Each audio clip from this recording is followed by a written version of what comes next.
Hello बच्चों, let us see the question. The latent heat of vaporization for 1 gram water is 536 calorie. It's value in joule पर KG will be. Question ये कह रहा है कि जो लेटेंट हीट ऑफ वेपोराइजेशन है 1 gram of water के लिए वो 536 कैलोरी है. तो इसका जूल पर केजी में इसकी वैल्यू कितना होगा. तो आइए समझते हैं पहले कि इस क्वेश्चन का मेन की कॉन्सेप्ट क्या है और फिर हम लोग इस क्वेश्चन को सॉल्व करते हैं. तो की पॉइंट में हम लोग समझेंगे कि लेटेंट हीट क्या होता है. तो लेटेंट हीट जो होता है वो 1 kg सबस्टेंस को लिक्विड से गैसियस स्टेट में चेंज करने को हम लोग कहते हैं लेटेंट हीट ऑफ वेपोराइजेशन.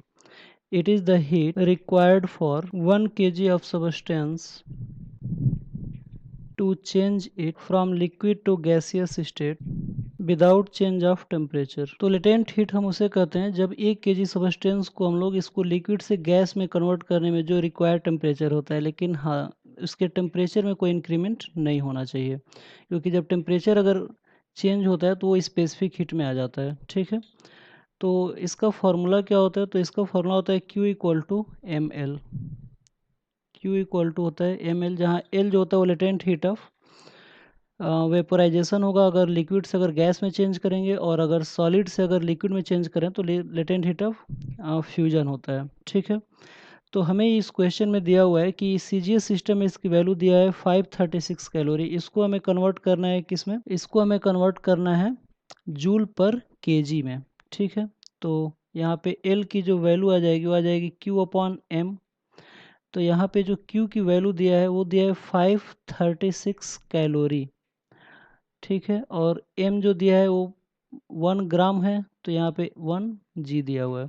तो सबसे पहला चीज़ कि 1 कैलोरी को अगर हम लोग जूल में कन्वर्ट करते हैं तो ये आता है 4.2 जूल.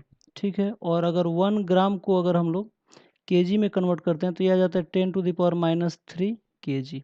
ठीक है, तो इसके जगह पे इसकी वैल्यू को रख लेते हैं. तो ये आ जाएगा 536 इंटू कैलोरी की जगह पे हम लोग क्या लिख सकते हैं. तो कैलोरी की जगह पे हम लोग लिख सकते हैं 1 कैलोरी की जगह पे 4.2 जूल लिख सकते हैं. ठीक है, अपॉन 1 ग्राम की जगह पे लिख सकते हैं 10⁻³ kg. ठीक है, तो इसको जब मल्टीप्लाई करेंगे तो ये आ जाएगा 2.25 इंटू 10⁻6 जूल पर केल्विन, 6 जूल पर केजी, सॉरी. तो आइए देखते हैं कि कौन सा ऑप्शन हमारा सही है. तो ये आ रहा है 2.25 इंटू 10⁻6 जूल पर केजी. तो आप लोग देख सकते हैं कि जो फर्स्ट ऑप्शन है वही हमारा राइट आंसर है. तो आई होप आप लोगों को ये क्वेश्चन समझ में आया होगा. Thank you very much. Good luck.